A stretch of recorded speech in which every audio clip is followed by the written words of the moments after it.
What it do, what it do, what it do. It is your boy, Andrew Schultz, aka Mr. Goody Two Shoes. And who am I with? As always, Joseph Huggins, aka Old Man Huggie. Talk shit or get off the pod. Episode 143, a prime number. The presidents become kings, motherfuckers. What's up, man? How are you? You know, good as I can be. Living the dream. Living the dream. Your hair's all coiffed, man. You got this like Ken doll shit going on. Yeah, you know how it is. Like pool boy, hot pool boy summers. Pool boy, that's the pool boy curl. It's a pool boy wave, riding the wave. Dude, I created the wave. Y'all are just surfing it. Oh, okay. Okay, you already know. So on Thursday, I went and played a little poker. All right. Live at the Players. Okay. I sat down for 2 hours and cashed out $350, $250 profit plus my buy-in. And I did the math on it, and it was like 2 hours and some minutes, I forget exactly, but the math came out that I was making $1.67 every minute I sat at the table. It's pretty good, man. Pretty legit. And then I went back yesterday, Monday. So basically these are the days that I drop off to pick up my dog. Yeah, the baby Monday. So I went yesterday. I got off late from work, so I only could do 50 minutes before I had to go pick up Wera, and cashed out 144. So that's almost $1 a minute. It's pretty good hustle, man. I know. I actually got up to 190 in 12 minutes, and then this little pipsqueak probably shouldn't even be at the table with his fake ass ID. Tried to bluff me. I had ace queen, called him. He had 6-2, and he caught runner flush. So that was 30. Took me down a little bit, but I came back. That's rough. Runner flush. I know, like a prick. He's like, all right, I'm all in. Yeah, 62, my favorite number, 62. You're like, all right, fuck you, Baxter. How I got to 190 in 12 minutes was I sat down and these fools were trying to bully me, and this kid that pipsqueak raises it 39 pre-flop, and I have ace 10 suited, and I call, and then the guy next to me goes all in. So he's putting me all in, but I only had 30 more chips at this point. I'm like, okay, I'm pot committed now. And that guy had fucking pocket kings, and I get the ace 10. Take the pipsqueak's money, he has to rebuy. Take the guy next to me's money, whose lady is behind him, rubbing his back. He's right next to me, and just it was a good play, baby. Anybody, you should have had him. Yeah. Yeah. What else were you gonna do? He's, I'm just so mad right now. But if he thought he was gonna push me out, after I just called 39 with 30 more, it's then you failed, bro. You could have called the 39, saw the ace on the board, and got out. But you didn't. And you lost all your chips to me 12 minutes after I sat down, and you tried to be mean.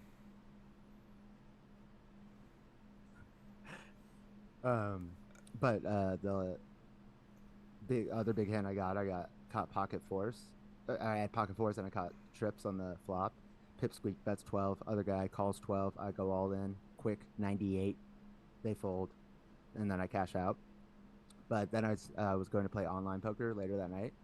I caught trip fours with pocket fours 3 other times in that same day online. Every time I got pocket fours, I was like, that's the hand now? It was the hand of the night. And then in the pipsqueak after I win that hand, he's like, "What'd you have?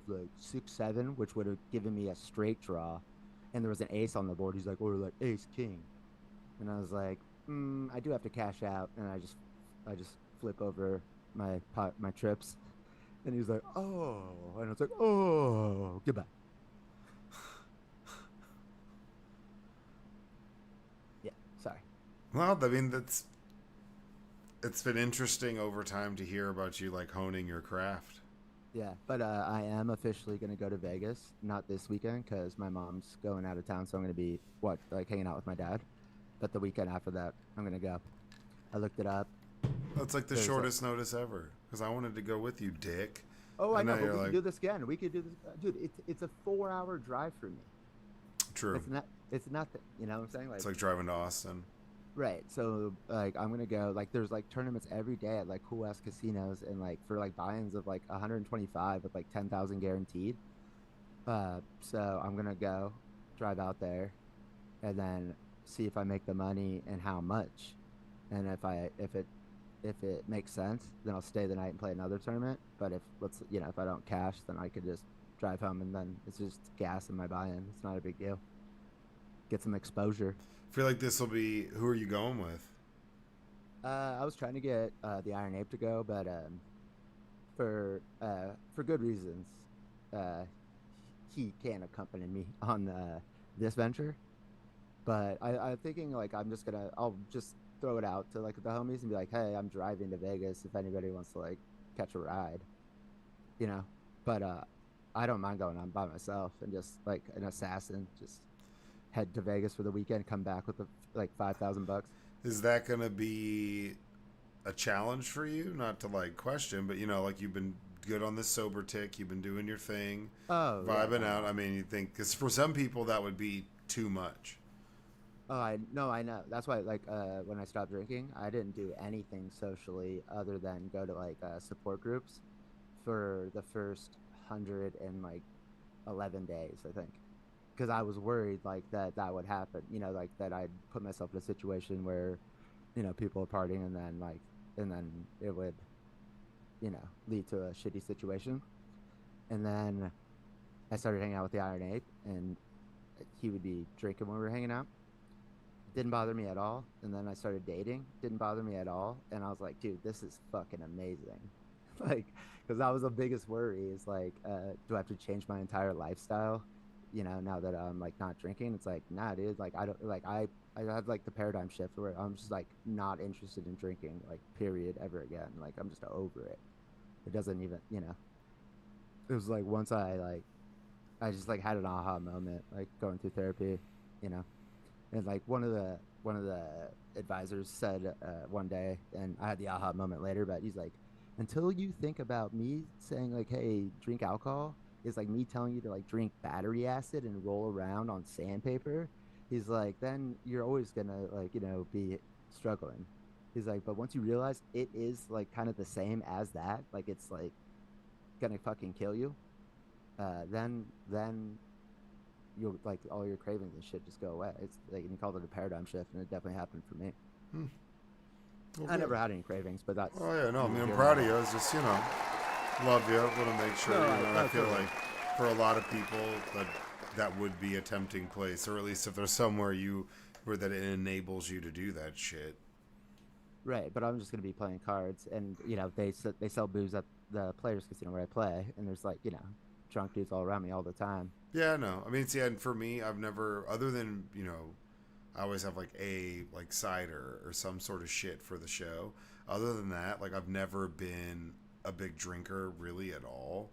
So like I just never enjoyed how it made me feel, if that makes sense. Like I don't know, I've always been pretty self-aware with that, but Vegas is, I don't know, that's where This is a business trip. true. And see, and for me, like when I go play craps, it's a business trip. So if I'm there to make money, dead ass. So No, I know, I but tip like 25, $30 to the waitress, and I order a bottle of water.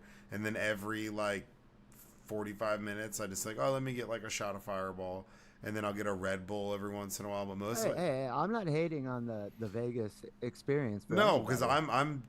I'm there to roll dice and make some fucking money, and I can't be hammered. I start I betting I wild. was just like up in an Airbnb for 4 days with seven other guys, and I was the only one not drinking. True.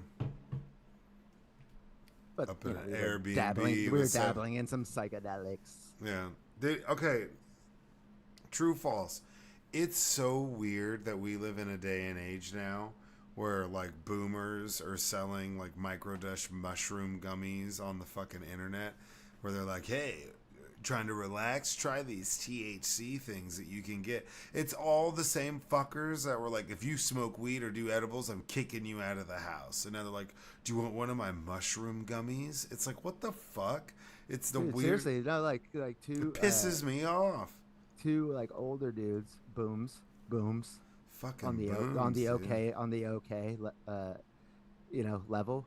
Uh, I like had mentioned that I went to Joshua Tree and did mushrooms. Like I might have been talking to them, but they were like next to me, and both of them like immediately like, oh yeah, I've been microdosing a lot. Like this guy yesterday was telling me, he goes, I microdose for 12 days, and then I take 12 days off, and it's a, like, it's not trippy, but you feel elevated all day. I was like, dude, That's crazy. Like, get your walker, bro. socially just wandering around taking mushrooms for 12 straight days. Well, do you know what I said to him? I go, I don't know what what microdosing, what that word Yeah, even I'm fucking like, means, give bro. me, You it's like, soy boy. what are you doing, like, Are you Gen Z, like disguised an right now? eighth or more? Like, unless it's like, Yeah. they're like, oh, it's a 1 grammer. I'm like, sure it is, buddy. You know what's better than a gram, or you know what's better than mushrooms? More mushrooms. There are limits. I've seen the limits before, I but don't know. no, I've been to the mountain and back. No, no, no. You think it's the limit, but if you just keep going, bro, you No, I've seen what happens when you keep going. no, I think no, I'm. I mean, I think no. I think Those I've people told you gave this up. story Those off people air. gave up. They just stopped in their bad trip. They could have just kept going.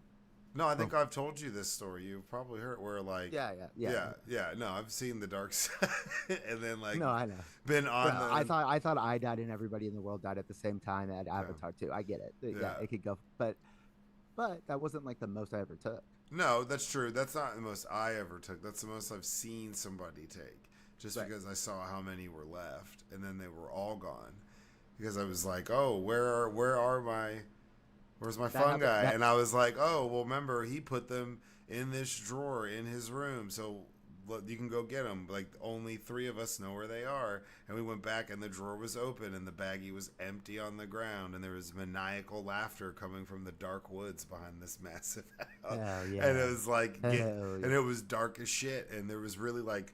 There's still those overhead lights, but it looks like moonlight. So there was just like these big patches of white light in the dark woods, and you would just see this like shadow like running around outside. And I was like, nah, man, like let's all go the fuck back inside. We don't want any part of whatever is going on out there.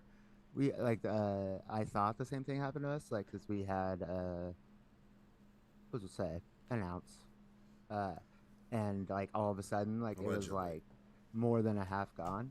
And I was like, "What the fuck happened here?" Like, even like my homie was like, who brought him and whose birthday we were celebrating. He was like, the fat boy. Shout out. He was saying, I think we over indexed on the mushrooms, and he was even saying like everybody could take some mushrooms home with them, whatever we don't. And I was like, I don't know what you're talking about, dude.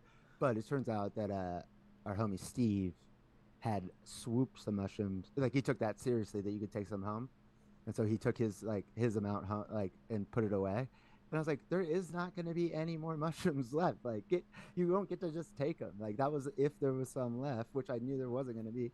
That's, Give us your mushrooms that you stole. yeah, but it's just a weird world that now there's like YouTube ads for monetization that are Oh no, selling. I bought mushrooms off of Facebook, but then when I got them, mushroom gummies, when I got them, they weren't psilocybin. Actually, they were like nootropics, where it's like a mushroom blend. So it was like the most intense it ever felt was like how it feels right, like when you're about to start tripping, you start getting like that like weird energy, A and then it just fluttery. never, yeah, it just never goes past that. Even that, I don't Microdose. know if we need a bunch of boomers driving 20 under the speed limit, fluttering around. Oh well, hey, children, ladies and gentlemen, please do not operate a motor vehicle Dude, while on Texas psilocybin. is. I mean, I just feel like that's inevitable. That's why they're coming up with self-driving cars. Is to like, that is one of the biggest existential threats to humanity. Is boomers on the road. There's going to be more bad drivers at once than have ever existed. They're all going to be in that age bracket where they just start. No, You man, just I start feel to like drive. no, they're really like getting close to where the kids take the keys. My mom is a boomer. you She's about to think- turn 70. If you think that they're going to give up the keys willingly, my dad is. No old person, no matter what generation, gives up the keys willingly. My dad bought a brand new truck. couldn't lost a lot of his peripheral vision, so he's not allowed to drive this truck with like 500 miles sat in his garage for like 3 years because he didn't want to get rid of it because he was going to drive it. He shouldn't be driving it. And then crazy come up. Then whenever there's a car shortage because of COVID, he sold it back to the dealership for more than he originally bought it for, and got that come up. That's some hustling boomers shit. coming up always.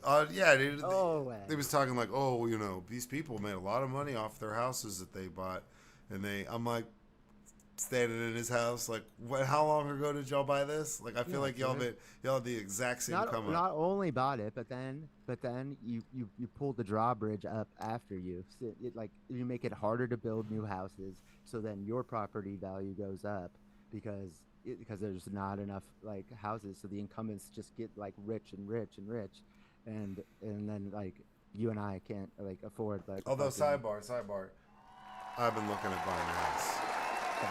Black man buying a house. Let's go. And you best believe I'm gonna be like, first time black home buyer. Give me that loan, son. No, they give you $10,000 to go towards your down payment. Let's go. And I got more than 20% already set aside. Well, we don't know what house we're getting. Well, I mean, we might need to upgrade if you bring in the realtor Schultz. In a price range wise, I could put down 20% and be cool. And then if I get that, come on, bro, let's go. That's when it pays. Let's go. Generational wealth. Pays to be black. And then we get an accountant that's not afraid of prison, and then here we go, baby. Death Row Records. Except for better money. You're Suge. You can be Suge. No, I'm not Suge. I'm Dre. I'm Snoop. Yeah. I'm Snoop for sure. I mean, shout out. I mean, I smoke more weed than you. But no. I don't smoke weed, man. Oh God. I don't. Yeah, don't let the haircut fool you. Dude, you get me itching because like you wait till like I get on the Zoom and then you start hitting it and I'm like, man. Never. It's never happened. Allegedly. Yeah, whatever. Let's not say the word essay. Let's get into therapy questions. Therapy question number 1, to follow up from number 1 last week so we can get this topic out of the way and discuss it. How do you think the debate went on Thursday? I'll tell you how I think it went. Not well, bitch. That's what you typed in all red. Well, I typed that. I thought that was the question from last week. It was. I modified it. That made me just have to. That forced me to change it and just like change a couple words. Yeah. So for the audience, like we have a shared Google Doc, and we clear it out after every week. And it's like I used to be like, why don't we like save the notes? It's like, well, they're recorded and published. It's like we don't need to save the notes that We'd have 143 page. But that's a lot to go back. Yeah. But no, it actually isn't that big of a deal that we don't. So we cleared out, and so the therapy questions from last week were still in there because Joseph hadn't put in the new ones yet, and I was putting in the topics, and it said like, how do you think this debate will go on Thursday? And I was just like, not well, bitch, just so Joseph could see that and then delete it. But now we got this fucking question. Mm-hmm. So I listened to it on NPR on my way to the players, and then while I was waiting to get on the table. So I listened to the whole thing, but I didn't see the visuals until afterwards. And so my brother was texting like, oh man, like he's like, dude, the Democrats set him up, exposed him. I was like, what? And I was like, nah, man. I was like, it wasn't as crazy as I thought it was gonna be. And he was like, dude, I don't know. And then I heard, everybody's like reaction, and I was like, damn. Can't say it's not surprising. It is for me. I mean, it is because they said that that's not the case, and they're like, oh, the State of the Union, he crushed it, which was, true. But at the end of the day, for both of these guys, they basically were self-fulfilling prophecies when I watched it. There was the first stutter by Biden was the worst, and he like pauses, and it's like a long pause. I mean, my dad's 80, and I haven't really seen my dad do that either, where it was like, oh man, Like, No, like when like I was listening to it in my car, and as it was happening, I was like, oh fuck, like this is my nightmare, you know? Like the reason why I was not like I was like low key optimistic about this was because of how the Republicans set the bar so fucking low for yeah, Joe Biden. Like they're like, you know, he's pissing his fucking pants. Meanwhile, he's like smuggling millions from China and Ukraine or whatever. But hopped up on uh drugs. yeah, it's like, is he hopped up on drugs or is he like senile, dude? Like, I don't get it. Like, is he a master criminal or is he a fucking old man? Like, pick one. But yeah, dude, he did worse than even the expectations the Republicans set on him. However, I just saw him give a speech yesterday after the fucking Supreme Court ruling to give Trump immunity or president's immunity, I should say. And he sounded like completely like clear and like thorough and like coherent. And I was like, God damn it, dude! Like, why couldn't you just do that in like the debate? Like, but I mean, he like to be fair, like now he's blaming it on his travel schedule. And to be fair, he did fly to Europe twice in the same week leading up to that. And he is old and like it is a grind. But it's like campaigning is a different job than being president. Like he's good at being fucking president. Like, but campaigning like to like go out there and make the fucking case against Trump. Like Trump was out there like just lying over and over again, and it's like just easy. Like Gavin Newsom would have fucking eviscerated Well, Trump. that's what I Like was saying. Is like they were self fulfilling prophecies. So while Biden did the worst thing he could do and like show cognitive decline at a debate stage, Donald Trump literally just made shit up and was rambling about the dumbest shit the entire time. If anything, I think more people are disenchanted with both people as candidates based off of that debate, rather than being like, oh, I'm really more. I think there's a lot of people that are like, well, Trump's full of shit, but god damn it, Joe, what the fuck's going on? right, but I mean at the same time, all the people who are like, oh fuck, like we need like Joe Biden needs to drop out, like are 100% going to vote for Joe Biden if he stays in. And so like what I'm wondering Well, and that's is the same like, paradigm you and have nobody with the fucking wants right, the guy. because Like, there's people that would vote for Donald Trump even though they don't want Donald Trump. Nikki Haley said she'd vote for no, Donald I Trump. get that, but I'm saying like the people who are freaking out about Joe Biden staying in the race, it's not like because they have a personal issue or don't like his politics. It's because they don't think he's going to win. So, my point is also only 50 million people watched it, I think, like at some point. It's only a third of the electorate, so it's 100 million people who didn't even fucking watch it. And so like I think it might be a bigger deal in the media and in Washington than they're making it seems like a bigger deal if you're watching like the news than it might the impact would be on the public, to just try to put a silver lining in there. No, I mean, well, I think the silver lining is Donald Trump stood up there and lied the whole fucking time and just showed that he's full of shit and incompetent Right, but as we fuck. need somebody to call him on his lies Yeah. quickly, and Biden is just it's not good enough to just like just say like platitudes and shit. Like you need to like call this motherfucker out. Like if not you, who? So that's the argument for like replacing him. I mean, to like just so like everybody knows, like I know like it's like I'm a Democrat and it's like I think people think that like I'm just like for whoever the Democrats put up.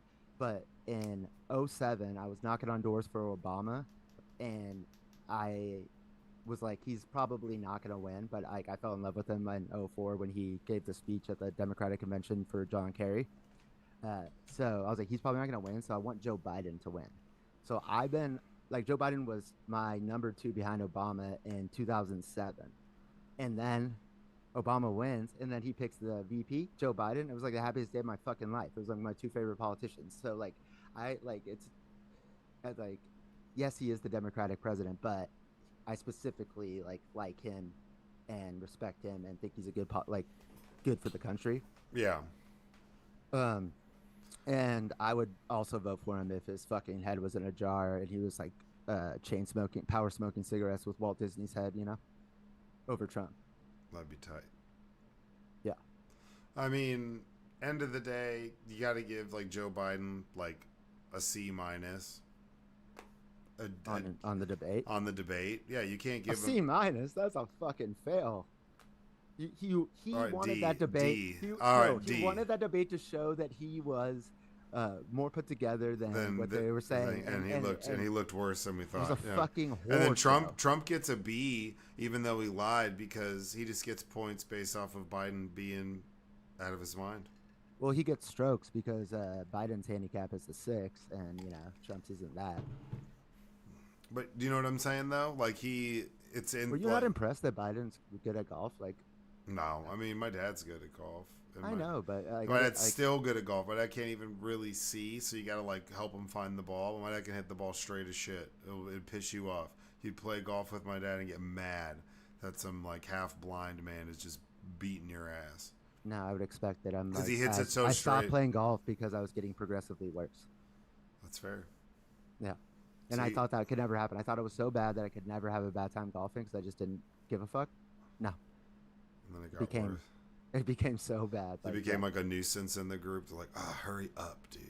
No, I was always afraid of that. So like we would have carts, and like I'd be hitting my ball, and then I'd be running to my ball because I didn't want people to have to be waiting on me. And was wearing a Fitbit one time, and I did like 17,000 steps with a golf cart.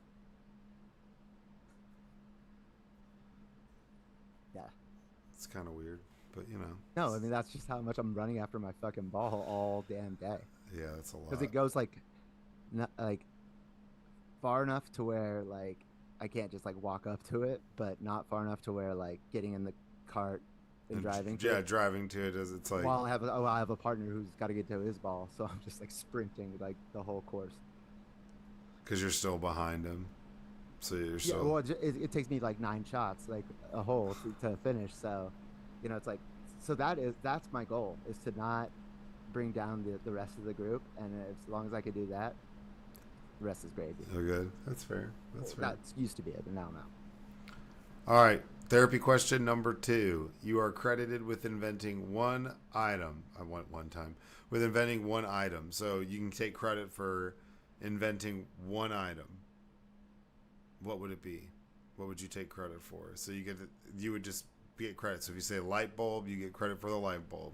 No, Edison already took credit for that. Well, I know. So you would take Even it. though he didn't You'd be the third. You'd be it. the third person to take credit for that. Yeah, one. no, dude, that's sloppy seconds. That's trashy thirds, bro. Trashy thirds. There you go. That's tetanus thirds, bro. Yeah. Yeah. Yes. Credit with inventing. Al Gore invented the internet. Yep. I didn't invent it. I was in the hallway, so I was a part of the meeting. The credit card. Okay. See, back in the day, I worked, for Little Guy Movers. Shout out Little Guys all over the nation now. I worked at the OG store in Denton, where you move people, move furniture, right? Or move people, apartments, houses, whatever. And we met this family called the Goldsteins, and they lived in Corinth. They lived on this property that was... They had Laheim. They had the biggest house in the state of Texas. And it was... They did a reshoot of the show Dallas. The show Dallas, they used their house as the backdrop for the house. It was insane. 152 car garage. It was a parking garage attached, like a 3-level parking garage attached. So you have a deck of cards plus 100 cars. Well, it's a wild story. So I mean, long story short, the whole family lived on this property. He had multiple like South Lake style homes, big ass like 4,000 or 5,000 square foot homes. All of his kids lived in one, and it was this big compound. So I mean, this house was fucking huge, and that was the big house. But then they owned all of this property, so it was probably like 300 acres, like off 35 in Corinth. So it's like a really wild spot to be. Did they invent something? Yes, I'm getting to that. Okay. No. So, and I saw how long this fucking money was, and he told us because we asked. We did multiple jobs for this guy, but we were moving one of his kids because he was getting kicked out because he was like, dude, just He couldn't afford the mortgage We on would the have put side no. house. We would have no. We just would have partied at this dude's house. Like I mean, he had a. We go to move the pool room, and there's like all these little crinkle straws that are cut. He has all these marg machines. Like this dude, like his kid lived like a king in this massive ass house, but he was getting kicked off the property for partying. So we were moving his son's shit for him. So we were like there packing up stuff, and him and his dad are having some like super petty like trust fund baby argument about some shit. I And expect nothing less. every time we were there, he would tip us $200 cash per mover, which is awesome because there'd be like 10 of us. So he'd be like, "Here you go." It's 2 racks. Two Yeah, racks on it's the like, fence. and buy everyone lunch and shit. I think we got a couple TVs out of it. He's like, "Oh, well, I'm just going to put that in storage. So if one of y'all wants it, you can have it." Like, nice ass TVs because this dude just had crazy money. This motherfucker was one of the 4 people who invented the SIM card. So he came up with and owns part of the patent to the SIM card. And the way he broke it down, he gets like a certain amount of pennies per phone call. Like basically, Per like phone call? if you were to break it down and how he gets paid off of the patent, because for every SIM card that's used or created, they get some sort of slice off of it. So it was some like crazy. I mean, dude, the wildest amount of money. They called us back later to move a crystal table for them. When I tell you this table had like could hold 30 people, and it was an octopus, and it had no screws, it had no metal, it had no nothing. It was just like big chunks of these crystal blocks that would piece together in these like perfect configurations like Lincoln logs and make this head of the table, which was like the head of the octopus, and it would go out and fucking go out in branches, bro, like in tentacles. There was like what 7 or 8 tentacles that were like on some 8. fucking Dr. Seuss type like Whoville Christmas dinner Okay, shit. don't say octopus have 7, bro. Octa. 8, whatever. I don't know if it had all 8 because there was one that was like kind of That like would be kind of fucked up. maybe it You're was spending like the that kind of kids money on a table. maybe it was like the kids table, but we had to take out separate insurance for it. And he was like, "We want y'all to move this," and it took like 15 of us because we had to like take it apart piece by piece and be super careful and move it to. Were you guys all black? No, just there's 4 of us holding it down. Okay, all right. But like the craziest money I've ever seen, like in person, and we grew up around people with a lot of money. Yeah, we did. He's like insane. He has GFY money. Yeah, Go fuck yourself, money. You're gonna try to threaten me with money? Go fuck yourself. Yeah, he said you're gonna try to blackmail me. You're trying to blackmail with money? Go fuck yourself. Hey, do more ketamine, Elon. But yeah, I mean that I would probably something like that. I'd be jacking that 100% on that SIM card patent, some bullshit like that. Craziest amount of money if you're I've getting ever royalties, seen. that's like Seinfeld royalties. I'm saying it's like bruh. a medium-sized office building parking garage attached to the house, but it blends in, so it just looks like you're like, oh, that's maybe like a big basketball court with like sky roofs, and it's like, no, that's just the parking garage that has arrows that are like this way out, exit. Like, so if you were leaving, you wouldn't get lost. Street signs. Yeah, he has fucking bougie ass street signs for his 152 car garage. You know what that is? Because we just celebrated yesterday, Bobby Bonilla Day. Bobby Bonilla is a baseball player. Used to be a baseball player for the New York Mets, and when he signed his contract, what was it, like in the 80s, early 90s? No, yeah, well, when he signed his contract, they signed that deal to keep him from playing, to sit out a season. So the way his contract was structured, it was He gets paid $1.15 million every year until 2035. Yeah, I think it was in like 99, 2000. So it's like a 35-year. But like this year, Ken Griffey Jr. just got his last $4 million out of the Cincinnati Reds. Think about that. How long has it been since Ken Griffey Jr. has played baseball? He just now is getting off the books. There was this is a while ago, so it's not as relevant. But maybe like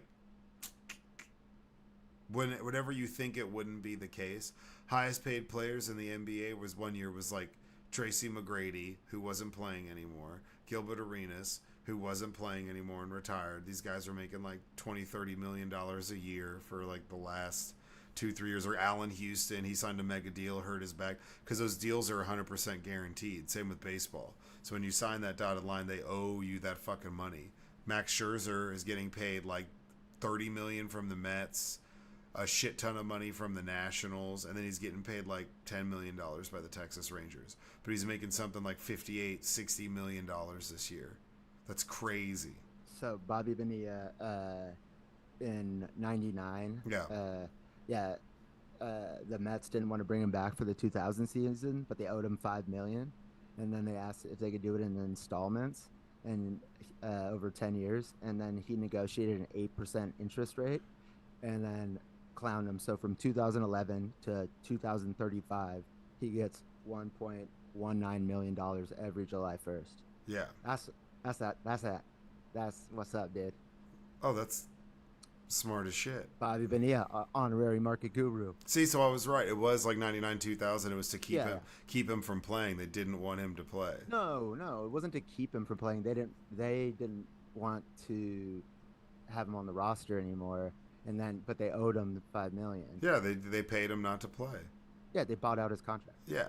Well, I mean, Yeah, but it's not like they don't want him to play. They're like, yeah, dude, like we owe you. yeah, money, we don't want you on the but- team. We don't play for us. We owe you $5 million, but we don't want to pay you right now, and we don't want you on the team. So we're not bringing you back. What's it gonna take? Right, but you keep saying that they didn't want him to play. No, they just like didn't. They waived his ass. Yeah. Bobby Bonilla, man. Bobby Bonilla. Dude, the New York Mets, dude, fucking idiots. Like you're you're located in like the financial like hub of the world in New York, and you got played by Bobby Bonilla, True. Bobby Boulders. Bobby Boulders. Therapy question number 3. You have to play one game for your chance at $1 million. We'll say $1 billion. Any amount of money that would make you want to play it. What game do you pick? And no poker and no dice. So our favorites that we would obviously be our go-to, where I feel like I'd have my advantage. I'm not going to... Connect Four. Connect Four. I've been trained in the art of Connect Four.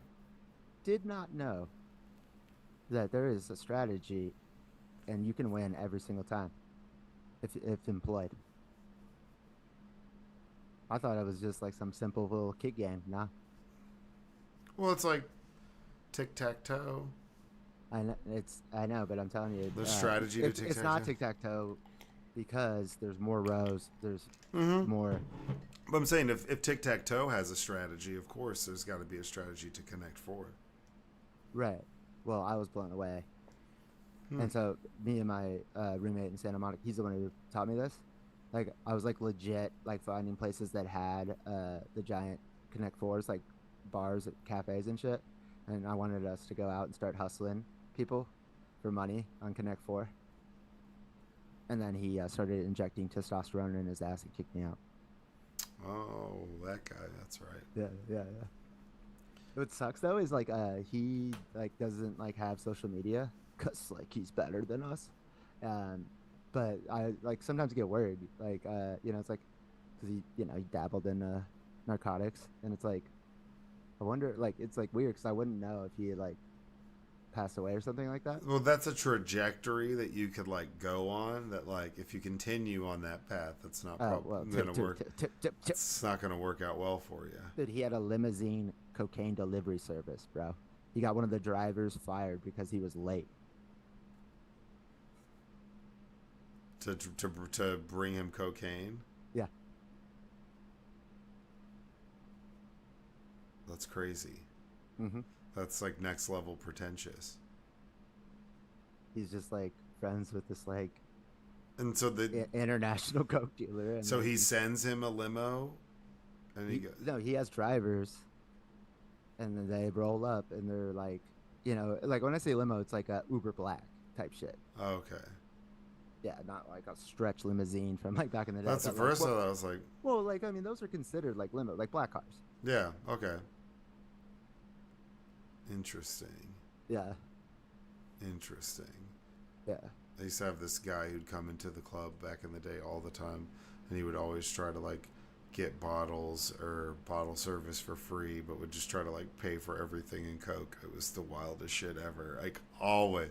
But he was like super rich, went to Texas State, and he had an uncle in like TS or something, or the MA, and a auntie and Well, The Ten Commandments. TS is Texas Syndicate, so Oh yeah. and that they're big in Austin, big in San Marcos, and that's what he would claim, and it would be like, oh, like I think you're full of shit, but it's also you genuinely try to pay for everything, and like cocaine, it's kind of like cringy and bold and impressive. Like you're just like, hey, oh, I mean, when you like, yeah, if you're like when you're dealing like a lot, like you're probably getting it's like a lot. asking, yeah, It's like super cheap cocaine, and do it's you, like it's like asking he would offer it like, do you take Apple Pay?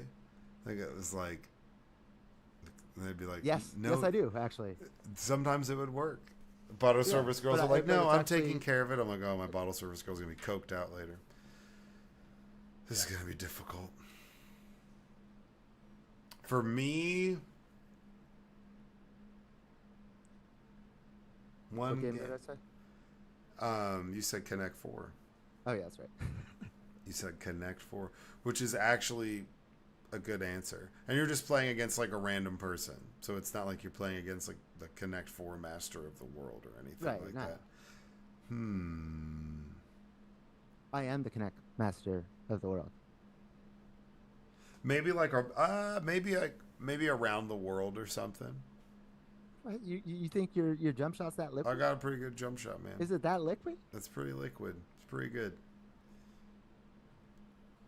At least I want it to be fun, something competitive. Nah, I want to win $1 million. I don't give a fuck if it's fun or not, dude. I want to find the all right. Then maybe I'm walking away NCAA football 2014 before the new one comes out. Yeah, the old college football game.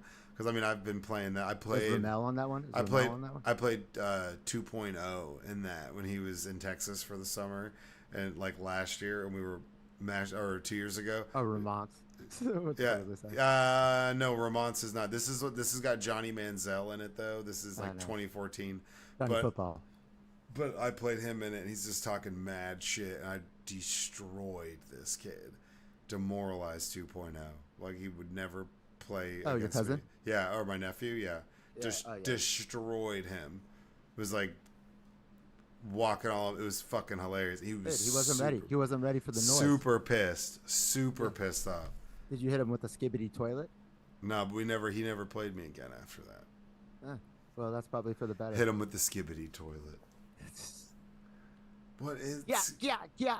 Well, gyat is a curvaceous or thick person, big bootied person. Could be guy or girl. Is gyat. I figured that out. I want to contend that. No, I think that's what it can be, or just being like, God damn, look at that. Yeah. Generally speaking about a curvaceous woman. Yeah. And then there's gooning. That sounds a little racist to me. Mewing.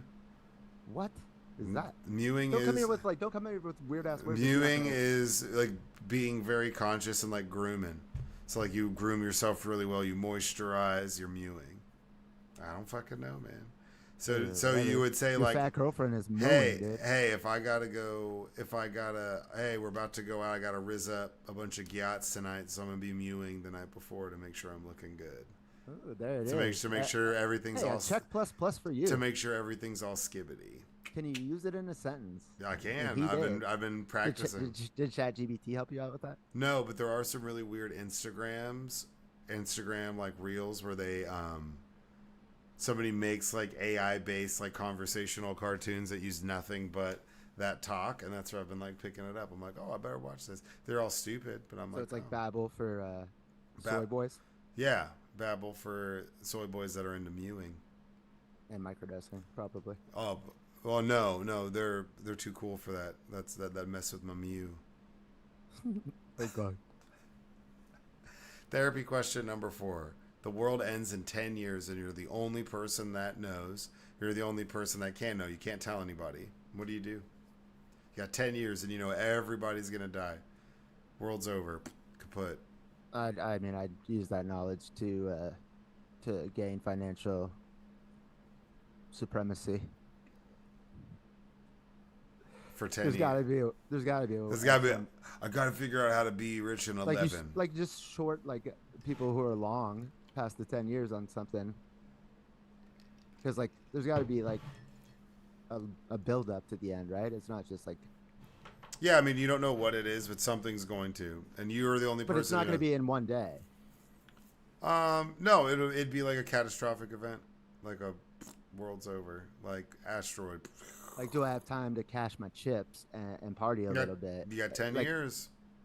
right, right. No, but I'm saying like, are there going to be effects leading up to the end that I You'll can know like I can bet on? by year 9, you'll know that the world's gonna end in a year. So in 9 years, so a 10 year Everybody will know window, that. everyone will know in 9. Yeah. Oh yeah. So yeah, that definitely just placing my chips for the best last year on Earth ever. I'd start my crime syndicate straight up. I'd start robbing, Crime. stealing jewels, robbing banks. I'd be doing all sorts of wild shit like that. I wouldn't want to hurt People do anybody. that to get money. Yeah, and so I'd be Okay, like well, a why didn't you just get the fugitive. money I'd just be because then it'd be like fun to be a with your fugitive insider on the trading knowledge? see if I can make it. I don't want the insider trading knowledge. I'd much rather just be like, oh, the world's gonna end. So if I get caught doing this and they lock me up for 50 years, it won't matter how many banks I rob because everybody's gonna die in 10 years anyways. I don't know. I'd rather just get the money, easy peasy, and then enjoy myself. Well, you could. You'd enjoy yourself between robbing shit. Robbing shit sounds hard. But that would be like challenge. It'd be fun. You could go for big stuff. Any bank robbers say it's fun? Well, the ones that, yeah, what? That's half of what these motherfuckers get caught for in the first place. Like no, the thrill, and they enjoy, or they spend all their money. They're really bad with money. no So, bullshit. Is it why do they rob banks? Because that's where the fucking money is. Like, I mean, no, but there's lots of times where people will be like, oh, he's stolen like $500,000 from some banks. And he still goes back. And they go back because partially they enjoy the thrill of robbing the bank and the whole adrenaline aspect of it. okay, yeah, I'm sure. Like, So a lot but of you have to do it first before you get the taste of that adrenaline. Yeah, well, I mean, yeah, exactly. So, I mean, there's some So people you're who are like, doing I'm it, going to you're rob doing this it. bank. I need to get 20 grand. And they walk away with 100K. And they're like, oh, shit. And they become addicted to Then that. they're hooked. And then they become bad with the money. So they don't really get caught on their So first bank robbery. do you think that's why Donald Trump can't stop criming? Because he's just addicted to No, I think the that's just like lies to cover up other lies. Like lies beget more lies. So he has no choice but to not like even keep... that though. Like, I mean, the fraud university, fraud charity, fraud stakes, fraud whatever the fuck. Well, I think, social media and instant information is something that affected him more than most whenever it happened. Because then everybody, like, if you think about some of the stuff he was doing before Trump stakes, before Trump University, and those, if it was possible to have that information out quickly and it was digested as fast, people would have been saying this dude was a clown in '92 and not saying They it. were, trust me. I know, but not as many as they were in 2022 is what I'm saying. Like, it would have expedited the process. If social media exists earlier, Donald Trump might not ever become president. He might not even get the You don't show. think that he kind of became president Now in you part because no, of social media? After the fact, because there's That hold on. dude was on the toilet on Twitter. Hold all the on, time. but what I'm saying is a lot of his previous acts that he did before, the Eugene Carroll case, he would and not other exposed things, he of would have his been crimes. exposed for his crimes sooner. That I don't think he would have had a platform like The Apprentice to make stupid people think he's a genius. Like, Yeah. so, I, like, when there was like a few sane Republicans left, like we would have exposed Trump, and then they would have just dismissed him.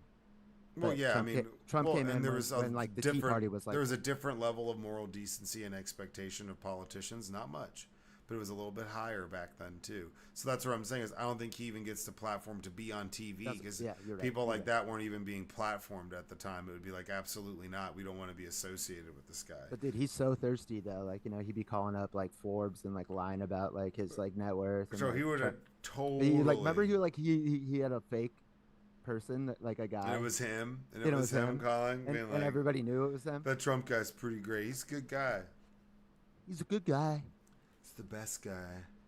He Everyone's- doesn't lay there like a dog. But yeah, that's what I'd do. I'd start my jewel heist ring. So Ocean 11, some shit. All right. Well, like obviously if you're gonna do it, I mean, I got to ride with. Yeah, I mean, it's just the last. But it's the last. I just want to remind you that we don't have to do this, but I got And you go hard for like 5 years, and then you live the last five you. like a 5 years. king. Like you live like the rest of the five like a king. You're not robbing the right banks if you have to do it for 5 fucking years, No, bro. it's you're doing it because it is for the love of the game. The love of the theft. Yeah, just no Uh, one gets hurt. We leave everyone alone, but we do some. No, no, I have to pop like a security guard in the face No, we every do now like and then some. just No, to set the tone. you don't Set the have. You tone. don't have to, dude. Like think about it. That Dude, that that Pink Panther what if group, somebody wants to be a hero? those Pink Panther jewel heist crew rolled up on the fucking tarmac at an airport and stole like $35 million in jewels in like 5 minutes. Cut the fucking fence, drove into the bay where there's armed security guards and shit, unloading diamonds off of a plane, rolled up on them, stuck guns in their faces, took everything, and drove off the tarmac and through the hole in the gate and disappeared. That's fucking crazy. In less than When did that happen? this was probably like 8 or 9 years ago. Happened at a French airport, international airport, broad daylight, rolled up on the tarmac in a fucking like Oh, it was in France. yeah, like Of course, France would let that happen. just rolled the fuck up, took all the shit and drove off. And they were just like, "What the fuck?" The amount of planning that it would go into to making that happen. No, he knew that everybody would surrender. It's badass. That's so He, badass. he knew they would all surrender. That's awesome. I That's eat free. I that's eat a freedom jewel fries. heist. You don't have to stick. You don't have to roll. If you roll up like that on somebody, that'd be terrifying. Those guards probably shit their pants. You're sitting there unloading stuff. You turn around and there's like two fucking Wagoneers parked out there. Guys just being like, "Give us all of your shit." The fact that they made it to that point is crazy. Talk about a secure. There's a movie on Netflix right now with Jason Statham, and they rob. The beekeeper. No, they rob the like Brinks trucks. Yeah. Yeah. Yeah. I mean, it was a good movie. I'm trying to think of the names. I think you would enjoy it. It's Maybe it's like a little bit of like some good old American PTSD. I remember when I was a kid, or just fascination, not just like the O.J. Simpson chase, that was awesome, but whenever we know that you love that. I sat there and watched it live with like my 93 we all did. We my all did. 93-year-old grandmother, and she's It's like literally the entire country. my watched grandma's it. like the juice, and it's like this is the how I ever forget this. Your grandma was like the juice. She's Yeah, like, everybody she was knew. talking about her apple juice, bro. Everybody knew who the juice was. She dropped it. There was a bank robbery in L.A. I think it was in Hollywood, West Hollywood, where two guys rob a bank. They've been robbing a bunch of banks. They get caught, and they have the craziest shootout with LAPD ever, and it goes on for forever. It would seem. Because they had like full body armor and shit, and like full body armor, machine guns, and there's like very little known about like the dudes and all this stuff. But that's why I think that incident is like The because ban on assault rifles. no, well maybe no, well, Clinton did that, but I don't know if that's around there. But no, the militarization of the police, like their guns couldn't penetrate these guys' body armor, so they were just like sitting ducks, like fucked, and then so they're like, we could never let that shit happen again. And also we have 2 wars going on in the Middle East, and they're just overproducing the shits of. We'll just get it on the cheap. Crazy. Now, people got hurt in that, so that was terrible. But to watch that as a kid live on the news, it was like the craziest shit I've ever seen. Like, what the fuck is going on this? And that was back when, man, if there was anything like that going on the news, teachers like turning on the TV, like, huh? Yeah. Like, there was no like hesitation. That's shit, man. They were just like, hey, let's watch this shit. You guys want to see a Yeah. shootout? Everyone's like, yeah. And now it's like different. But yeah, that was. Maybe that's one of the reasons why I've always had a fascination with that type of stuff, is because No, it's just cool. like it sounds cool. Like I mean, The Town's one of my favorite movies. You know what I'm saying? I just in this scenario, I don't need to put myself through that for financial success. There's a podcast to listen to, Crime and Sports. Shout out Crime and Sports. Start paying your boys. They have an episode. It's an early one. It's about this surfer named Jack Rowland, one of the pioneers of surfing. Was in like those old like Big Kahuna, Luau surfer In the movies, summer. like back in the day. Beach Blanket Bingo with But Gidget.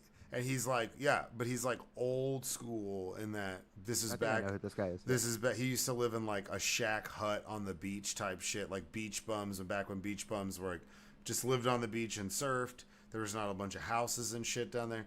And this dude, And then every now and then Johnny Appleseed pops in. yeah, Just he'd already worked his way through. You know what I'm saying? He stopped Okay. by, showered in the salt water, didn't dry off. He left his shoes on, so you know his feet smell terrible. It's fucking cringe as shit, dude. Fucking Johnny. I didn't even know he had shoes. Stole half my homemade trail mix, dude. And you know it's mine because I put extra raisins. Only half though. He left you half. Yeah, I mean, you know that in Johnny's sense, thoughtful. it's That's thoughtful. It's honestly that's generous of Johnny. You know, it's But- like it's improvement, not perfection. But this Jack Rolland guy used to rob shit and like be a jewel thief, and they robbed a bunch of shit from the Museum of Natural History, Oh, and like great. so urban legend. But what happened is whenever they did, they scouted the place out, and there was like some skylights and stuff that were all busted and kind of wonky, and they didn't have a security system. So the whole concept of like shimmying down big blinds, like long blinds to like it's a rope. These motherfuckers went in through the skylight and shimmied down these big ass Venetian blinds that they had, and that's how they got into the museum, is shimmying down the blind, like these big ass curtains. Well, why are you going to the Museum of Natural History? Because they were stealing jewels, dude. They stole a bunch of jewels and shit and artifacts. Because he would just sell them, he would just hawk them for money. He just would steal rich people's shit for no reason. He's actually kind of a badass. I know. Like me and the homies were plotting on stealing those two Picassos over at our boy's dad's house, and then we like literally drove to the house to go do this, and then we like kind of realized like, well, what the fuck are we gonna do with them? Like, you know, it's like I don't have contacts on the art black market. You know, it's like it's not that liquid, like to get rid of some Picassos. And there was, you know, the largest art heist in history that happened in, I think, Boston at their museum, where two guys dressed as security guards were let in and then stole like a Monet, all these priceless pieces of art, and they cut them out of the frames. They were all donated by this rich old white lady who like put them in. I can't remember what the name of the place is called. It's still unsolved. They've never found any of these pieces of art that are like priceless pieces of artwork where they're worth like millions of dollars a pop, and they stole like 12 or 13 paintings or something like that. Yeah, that's where you need to be at, not the Museum of Natural fucking History. But think about it, this is like back in the yo, give me like a Neanderthal this is like skull. 1950 Give and me this a troglodyte skull. this is 1950 and this motherfucker is a world-renowned surfer, and he's in movies, and then he's breaking into the Museum of Natural History and stealing rubies, and how he's getting them is by shimmying down the curtains that are like 25 feet tall. So it's not like it's like a single story. That's like is this guy a gypsy? kinda. I mean, He's got gypsy vibes, dude. I mean, they're all some type of gypsy. Not like a girl gypsy. I'm a gypsy, spiritual gypsy, crystal wanderer. No, I mean like in the slur, gypsy. Yeah, Oh. yeah. I just want to be clear. I always love that when girls are like, gypsy, soul seeker. I'm like, that's a slur. Like, that's literally. Oh yeah, the gyps. They'd be like, But proud American, Republican, cracker. Is a gypsy gonna get mad at me? You'd be like, whoa. Dude. They already are mad. I feel like. Don't fuck with gypsies, man. That movie, Thinner with you call Stephen it the King. Swifties. I can call out gypsies, dude. They don't even have the internet. Dude, I don't know, man. I mean, I've watched. You know, there's some gypsies with the web now, for sure. Man. That's why They're I like not stable enough for the internet. I'm not saying they always have access, but Hey, if you have the internet and you call yourself a gypsy, you're a fraud. you ain't no gypsy.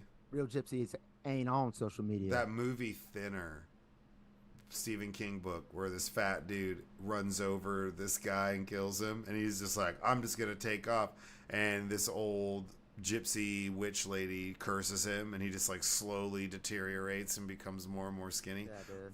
Fucked me up. So I don't fuck with gypsies. But no, that's a badass dude. Anybody who in the 50s who's living on the beach, surfing, crashing parties, and stealing jewels from museums. No, that specific museum is so it's insane. It's like, dude, go steal the fucking like overpriced art from these like rich fucks. I get that, but like the Museum of Natural History is for all of us, dude. Like that's like ISIS, like when they go like and just destroy like old like fucking mosques and like statues and shit like they were like 2,000 years old. That's what that type of shit is. Yeah, unless it's like a racist Civil War monument, any monument of a leader that's shitty. Like, so when they're tearing down like Saddam Hussein statues, I'm like, hey man, take that shit down. Oh yeah. Doesn't matter how nice that shit is. Just take it Oh down. fuck. How Yeah, much you fun spent? taking that shit down. Yeah, just knock it over. The people like I think a couple people died like with the statue came down on top of them, and it Well, was still because fine. there are multiple statues. No, I know. I mean, that's why they needed to come fucking down. Yeah, and they're like, whoa, dude. Like, dude, if you want to know what type of guy this is, he's got fucking multiple gold statues of himself all around the fucking. They waited till they caught him, and then they started tearing everything down. Not us, the Iraqi citizens. Yeah. And then they were like, "Oh shit, what do we do? America sucks." My coworker, they fucked us over. Everything's in disarray. Now we have ISIS. Get out of our country. Nah, man, fucking Iran came in there and like just destabilized the whole fucking place, and now like there's like partially like they have like guys in like the Iraqi government. They've like it was the Iraq. Why not? I'm just saying, no one was pulling that shit. It's the same case you can make for Gaddafi. They were bad dudes.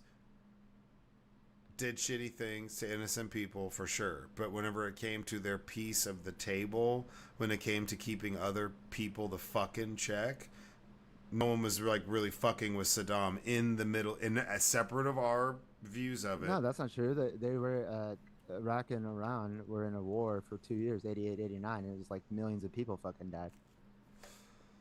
What I'm saying is, would you say that Iran became stronger with Saddam out of the picture? 100%. But specifically because Saddam is a Sunni. He was like a part of the Ba'ath Party, which is a Sunni sect, and they were the minorities. The majority of the people in Iraq are Shiites, which is what Iran is. So so not only did we take out Saddam, but we disbanded the army, and so now you had all these Sunni dudes out of jobs. And that's what ISIS is Sunni, and they're the minorities, and all these other people who like resent them, and they're the majority Shiites, and then Iran comes over and starts like like picking them off. Yeah, like Iraq was our check on Iran, and we just like blew it up. It's the same with Gaddafi. Gaddafi wasn't. Well, no, Gaddafi was about to commit genocide on his people.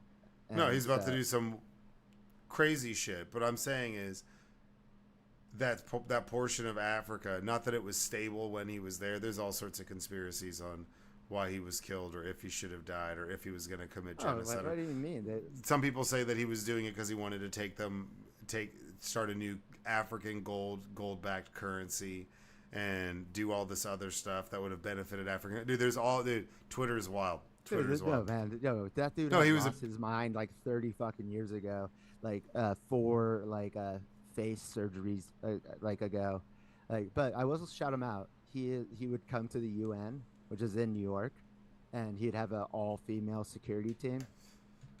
She had an all-female death squad, but so did Saddam too. I thought didn't Saddam have an all? I think Saddam had all. I don't think Saddam wouldn't let women be like no.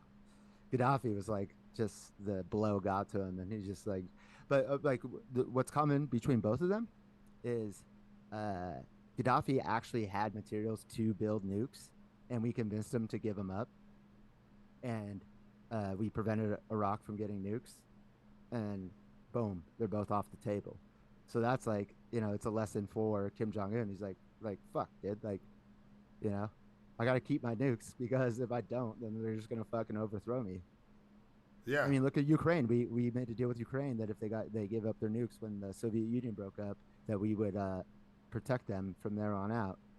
They did, and then fucking Russia invaded, dude.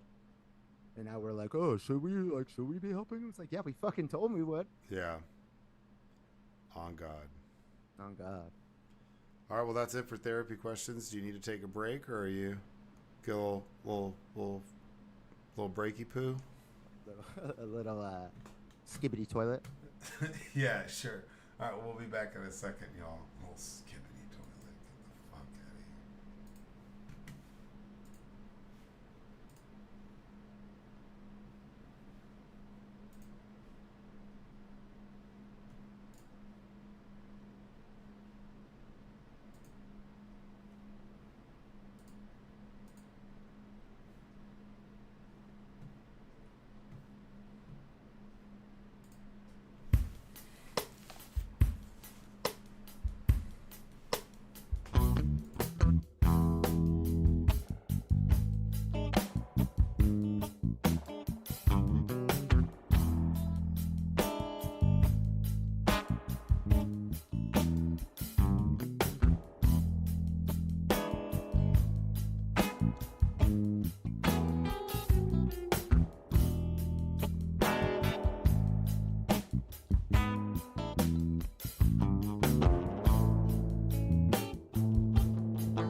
And we're back. Oh, he's doing something. When are you gonna switch up the Halo, man? You've had the Halo for forever. Dude, I'm an angel in You the gotta, city of angels. you gotta switch it up, man. Nah,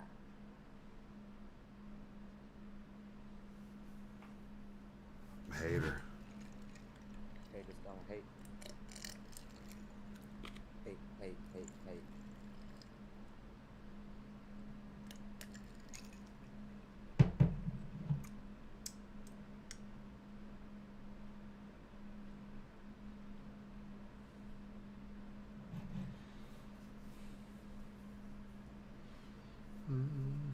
Okay.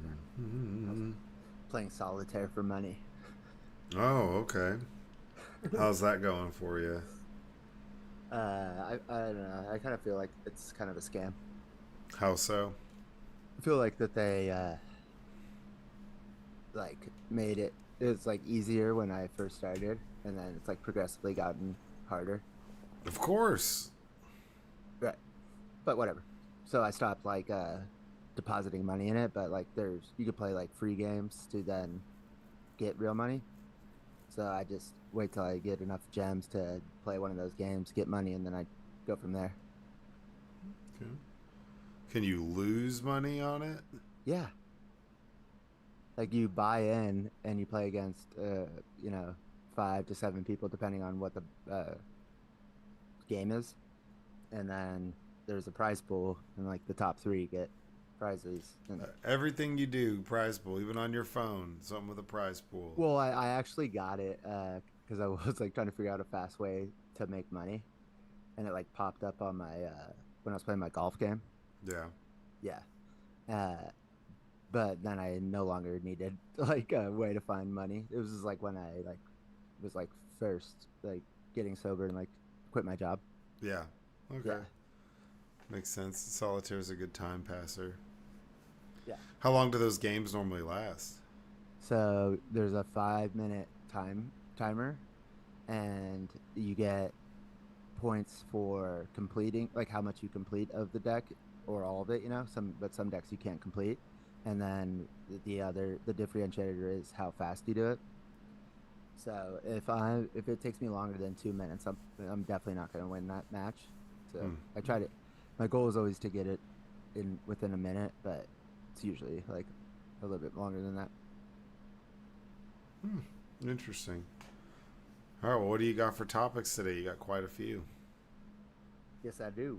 Well, I mean, a lot of them are pertain to the same thing, but okay.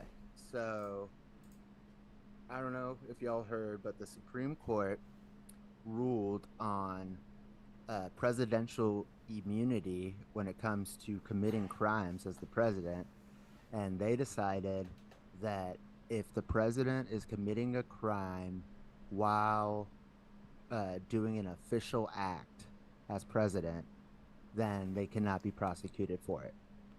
So, like how like when Trump was like, and they when they argued this in front of the Supreme Court, they were saying like, so could the president hire SEAL Team 6 to go kill their political opponent because that would be an official act? And that was like, you know, like that was the other side of Trump, you know, like the people going against Trump's Yeah. team, saying that, like, kind of like just like let's play this out to the most extreme thing, and like the fucking court was like just completely were like, yeah, that's fine, as long as like, and not only can you commit a crime if it's an official act. So let's say like if somebody pays like Trump to, and Trump gives them like an ambassadorship, well, him appointing him like him or her ambassador is an official act. So therefore, he can't be charged with bribery or accepting a bribe because it was during an official act. And if it was during an official act, you can't even use like any of that as like evidence of like his like their frame of mind or anything. None of that can come into play. That's so crazy. I It's mean, fucking insane, dude. the Supreme Court has reached like a whole new level of just bullshit. I don't think if Dude. anybody takes them serious at this point. Well, you better I fucking know take them we have serious. to. I know, but I'm just saying, like, public opinion of them has got to be just All time low. all time low. Even there's conservatives I know that are like, dude, this is crazy as shit. It's insanity. It's like the fact that we let Trump pick a third of the Supreme Court judges for life is insane. And then the other fucking three conservatives are Sam Alito, who hangs like fucking January 6th flags at his beach house. Like, yeah, dude's got a fucking beach house. Um, and then Clarence fucking Thomas, whose wife was like a part of the insurrection, like texting Mark Meadows like during January 6th, like you guys are Yeah, doing like the right thing, like like love you guys. yeah. So both of them should have like been recused like themselves from this even thing because like they're so like deep into the MAGA fucking shit. But of course they didn't, and then they were like Alito was the vote that like put it over when he should have fucking been recused from like anything to do with January 6th since he's like basically an insurrectionist himself. So it's insane. Okay, now, boom, Annie Schultz. What do? I like to reframe things. I like to think positive. I think that these fucking fascist enablers in the Supreme Court got ahead of themselves because everybody's like, "Oh, they gave Trump immunity." Well, no, they gave the United States president immunity. Last time I checked, Biden is the president at least for the next 6.5 months, and he's allowed to do basically anything now without getting in trouble. So I think we should go on the offense. I think it's the responsible thing to do. If you could get away with doing shit to like prevent Trump from getting in office now that the Supreme Court says you can, but fucking do it. As the commander in chief of Antifa, I am supporting. I forget. You're high. You're I'm high supporting, ranking. You're high ranking. I no, forgot. I am the commander in chief of Antifa. Okay. That's Okay. just a fact. Okay. Yeah. And I'm willing to support some fascistic like moves by Biden in order to keep the real fascists out of office. I don't think they'll do that. It just got real. So we're gonna just all just let Trump back into the office now that he knows that he can commit crimes. No, I mean it's. I'm not saying that they should. That sounds fucking insane. Right. But that the Democrats have never been built like that to go Okay, on the but we've offensive. never. I feel like the country changed, dude. Like they literally, this whole country is like, yeah, we have a president, but it was like built on like the rule of law. Nobody is above the law. And the Supreme Court just flipped the Constitution on its fucking head and said, yep. It's like we started this country to get away from a fucking king, and now the Supreme Court is just like making the president above the law. It's fucking crazy. Well, they didn't say what that'll apply to in the charges that he has against him. So there Okay, are. so what they said was now it's up to the judge who's the judge for the January 6th trial to figure out what counts as an official act in this case and what's not. So again, silver lining. So we weren't going to have the trial until if Trump lost the presidency and then after the election for January 6th because they delayed. But now, because of this decision, they have to basically put on a full trial with all the evidence, and it's going to happen like this, like it's happening now. And so we're actually going to see all the evidence and shit that Trump did, and that maybe might flip some people. Because like I think that for sure that they have shit that like we don't even know about, that is like fucking incriminating, Yeah, and I mean and that's. so at least that like all that shit will be out there now. And then I think if you scare people of like, yeah, dude, and then you're gonna let him back in the office now that he's got his butt boys in the Supreme Court, like just co-signing like any crime he wants to commit, like that changes the calculus I think for people. What was it? AOC was talking about articles of impeachment, filing articles of Yeah, impeachment. that's the only way you can get rid of a Supreme Court justice, and I think it's only happened once or twice, but I think it was Robert Bork was the last one. I mean, I could see that gaining traction. Well, no, because the Republicans because they're not in the majority in the Senate, and they don't have the presidency. So the president nominates a Supreme Court justice, and then the Senate confirms them. So they're not gonna want to give up like their majority. Well, let's say they lose They don't their give a fuck majority. about anything, dude. Let's say they. I'm saying is what if at post election they it's too late. no, I mean let's say it's post election and Trump still loses. They could and they have a majority in the House and the Senate, and there's a big blue wave. They could try to push through impeachment. Oh yeah, yeah, that For that sure. definitely could happen. And it needs to be Alito and Clarence Thomas first and all foremost. all of them. No, but you got to start with the biggest, from what we understand. No, John Roberts was Or put the John fucking Roberts. Chief Justice on. Yeah, he was supposed to be like this, really principled guy down the middle. And it's not at fucking all. He forgot that the president of the United States, no president has ever thought that they weren't liable for crimes if they committed them as president. Mitch McConnell, right after he voted not to convict Trump in the second impeachment, he went out immediately on the Senate floor and gave a speech about how just because he didn't get convicted for impeachment doesn't mean he's not liable for all the shit he did while he was president.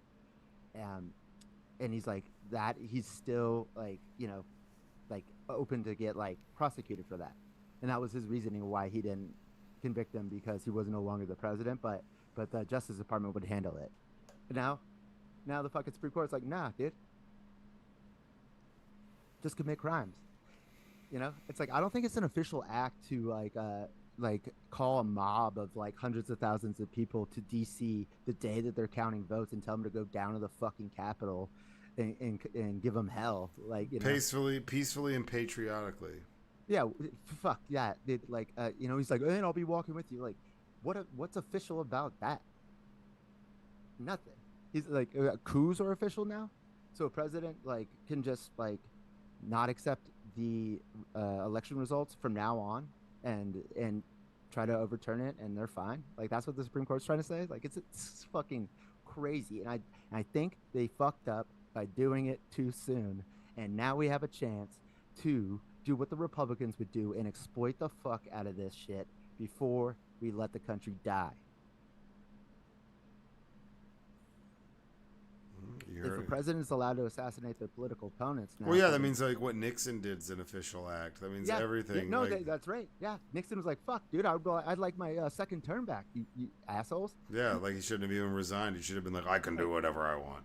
Resigned and then got pardoned by Gerald Ford. Yeah. Why did he pardon him? Because he knew that he was up for criminal prosecution, dude. It's like that precedent right there proves that the president's not above, and then these fucking idiots come in there and they're like, nope, shit's different now. No Roe v. Wade. The Chevron shit that they did with the gratuities and they also got rid of the gerrymandering. They're that we were trying to fix. They're like, nah, go ahead. Go gerrymander as much as you fucking your heart's out. It's like, dude, they are in plain sight rigging this shit to never be it won't be because they know they can't win elections, so they have to fucking cheat. I'm telling you, bro, we're teetering.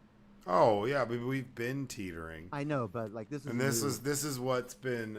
It's this new, month, but it's though, old. because, But it's new, but it's old because this is what we were all worried about with the Supreme Court justices in the first place, and it's been proven that senior members of the Supreme Court justice are corrupt as fuck. And then we shuttled people in. We all was like, "What's all about overturning Roe v. Wade?" And then they ended up doing it. All three of Trump's fucking nominees and who are now Supreme Court justices, all of them, when they went to the Senate to get confirmed, said that they would that Roe v. Wade is accepted precedent and they wouldn't overturn it. All three of them, and the first fucking chance they had, they fucking overturned it. Yeah, of course they do. They're full of shit. Okay, but right there, back in the day, that's grounds for impeachment. Just lying to the Senate's face, they would all collectively be like, "Fuck you," Republican, Democrat. Now it's just acceptable it's to just that's just what they do. Yeah, dude. I thought Amy Coney Barrett was a fucking Christian. She's out here lying to get a job. But schools. like it's the same thing with like when they said like embryos or like are children in like Alabama with the IVF. Yeah. It's like, okay, so now I got 15 dependents, tax breaks, tax deductions. Like that's the type of shit the Democrats need to do. It's like take them fucking seriously. Like if these are kids, start treating them like kids. I need welfare checks, motherfucker. I got 16 kids and I make 50 G's. You know, like call their bluff, dude. And like when you like press them on, like that's the kind of like like asymmetrical tactics that we need to take. And now that that Biden, can go fucking get as much money from Ukraine and China as he wants. They've been complaining for fucking 3 years about that some shit never happened. It's like now it's like, what are you guys talking No, it was a about? Like, presidential act, man. right. And like Trump's out here like literally like today like saying like the president needs uh, uh, immunity so he can be president. Like every president needs that. And it's like, okay, well, you can't like just like be obsessed with fake crimes about Biden, but then say like every president deserves immunity. It's like, what is it, dude? Both si- And yeah, both sides of their mouths. I think that there'll be a come to Jesus moment here, and Trump will still get blown the fuck out,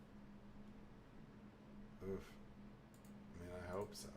just like his hair gets blown out every morning. Yeah, but the Supreme Court, and that's why I said is they give us like little crumbs, like, oh no, that's cool, yeah, we're cool with that, and they're like, but fuck a woman's right to choose. Yeah.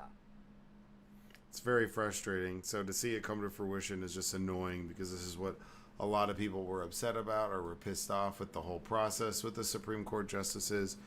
There's just issues left and right.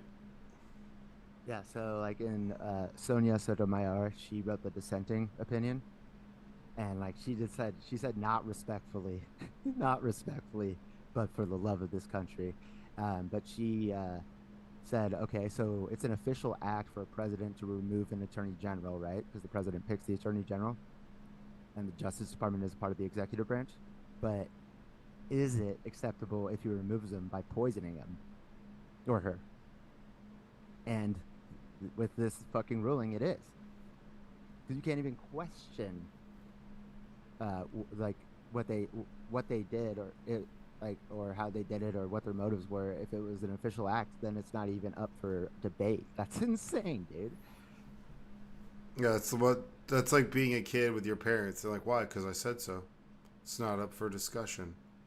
You'd be like, No, it's like you don't even get to ask me about this. well, yeah, yeah. You're not even allowed to ask. Even, like, that sounds so anti-American, dude.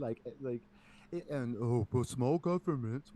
But here we are, just like setting like But don't ask us shit. just setting the stage for like a. Is that gonna trickle down to governors? Are governors gonna get state immunity now because if the president's immune and they're the leader of a state? Do they get immunity? I'm just saying, you could see they're just gonna keep doing it. That's how Hot Wheels is gonna And you stay. know that they do love that trickle down shit. Trickle down immunity. Trickle down immunity.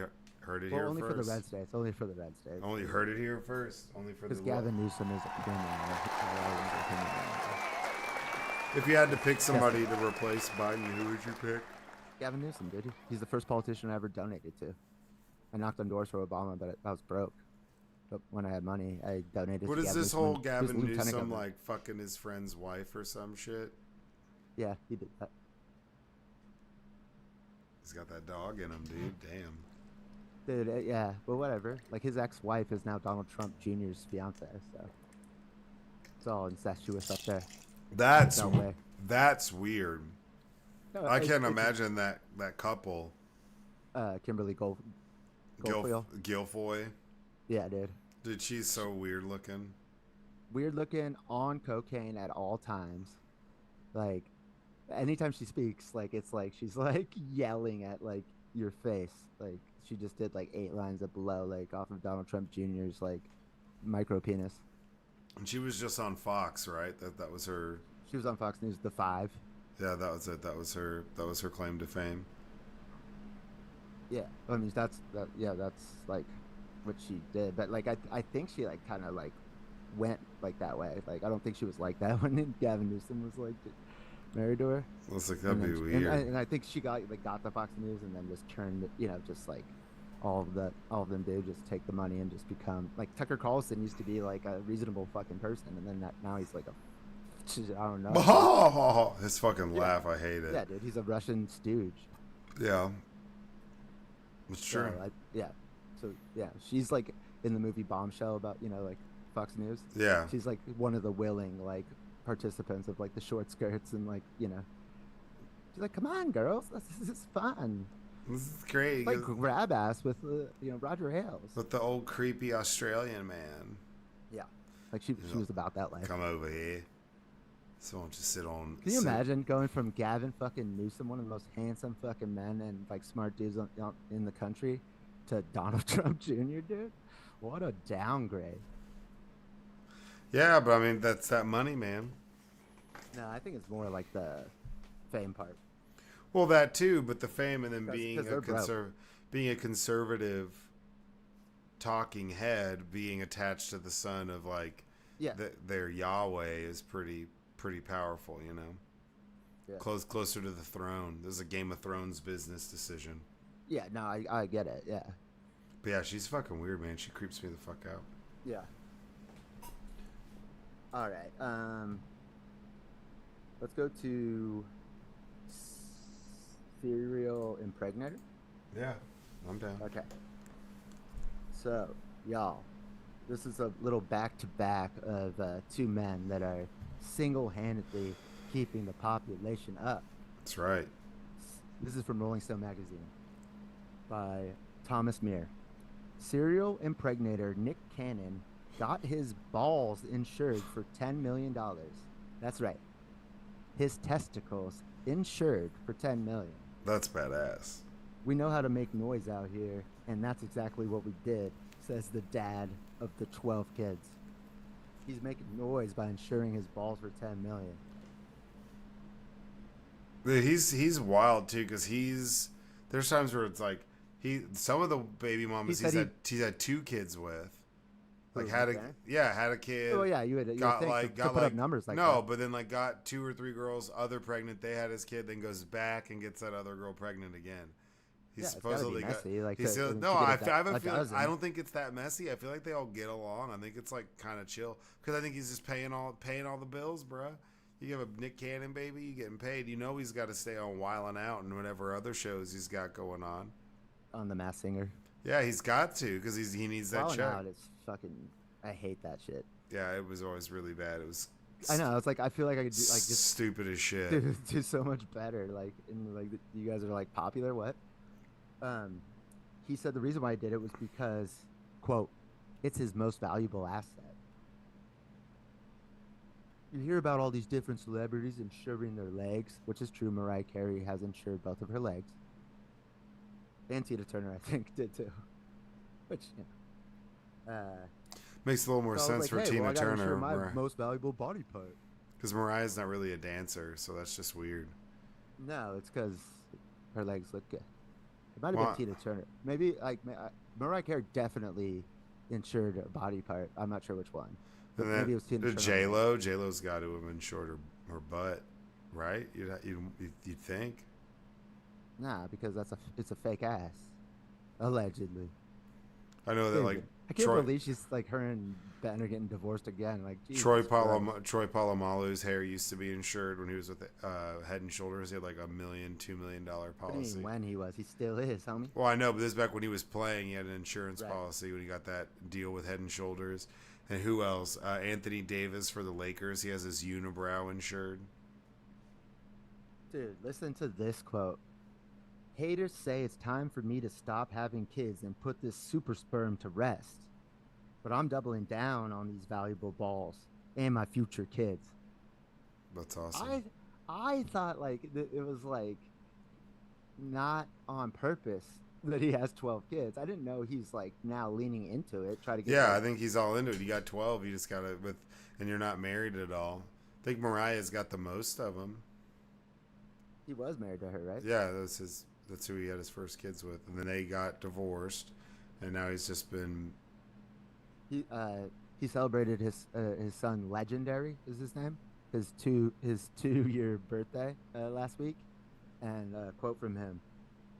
Super impressed with his social skills. I mean, he's one of these kids that has so much personality and super talkative. This fucking kid's too. This kid just doesn't shut up, man. Great storyteller. Super impressed with his social skills. Yeah, Until you give him a fucking iPad. that's pretty weird. It's a lot of kids. Okay, here's the rundown. Along with Legendary, Cannon shares 6-month-old Halo Marie with Alyssa Scott, 12-year-old twins Monroe and Moroccan with Mariah Carey, 3-year-old Powerful Queen is her real name, Powerful Queen, 1-year-old Rise Messiah, 7-year-old Golden Saigon with Brittany Bell, 3-year-old twins Zion and Zillion, and 1-year-old Beautiful Zeppelin Cannon with Abby Della Rosa, and 1-year-old Onyx Ice with Lanisha Cole. And then he and Scott lost a 5-month-old baby to brain cancer in 2021. I mean, that's just like bound to happen when you have a sample size that big, you know? It's like statistically impossible not to like lose a kid like when you're fucking like impregnating 12 kids. That's crazy. However, in case you thought that he was ahead in the clubhouse, Elon Musk just had another kid, pushing it to 12. Did you know that? No, I didn't. I didn't realize he had 12 kids either. That's gross. Well, we always, yeah, like we talk about, like he has like he had 11. He had three kids in a 1 week span one time because one chick had twins and then he had somebody else pregnant. Wasn't it Grimes who had a kid and then he got somebody else pregnant? Yeah, like I can keep. Well, I've got a list here. But the thing is with Elon is this is on purpose because he thinks that we're headed. He said that the most existential threat to humanity is population decline, and he thinks like it's gonna fall off a cliff, and so he's doing his part by repopulating humanity. Like that's dead serious. The latest baby is from like an executive at Neuralink, and he already had 2 kids with her, and now this is the 3rd with her, and it's like his fucking like subordinate at Neuralink. It's like, how about just stop fucking the people that you work with? You know, that's wild, dude. Those are gonna be some weird ass kids. Yeah. If one of those kids only 3 women though, for the 12 children. His first child was born in 2002, and his most recent arrived in 2024.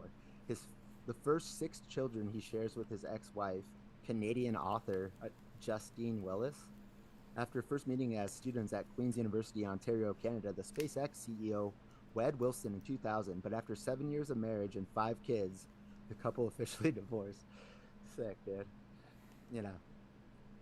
Oh, God, dude. And the custody of their 5 children is split evenly, he said in 2010. Almost all of my non-work waking hours are spent with my boys, and they are the love of my life. Bullshit, dude. Like one of his kids was like trying to legally change their like last name. Yeah, from him. Because they're like, he's a dick. Yeah, and he's got a trans kid, and he like just talks shit about trans people. It's like, dude, you're a fucking kid, dude. Yeah, he's pretty out of fucking touch. Yeah, Nick Cannon, gross. Yeah, and Musk, they're battling it out to see who's gonna have the most kiddos. Yeah, the thing is, like, Nick Cannon can't afford that, you know? Yeah. True. Okay. Do you want to go to the Haktua? Yeah, you can. Or we could go to the Boeing. I feel like we should do the Boeing. No, let's do the Boeing. That's fine. Haktua is kind of overplayed. Like, no, it is. Girl made a joke. It was pretty funny. She's country as hell. And now, apparently she's like a big anti-Trump person. Someone was like, are you a Trump supporter? Oh, really? She was like, no, that's not for me. That's awesome. Yeah.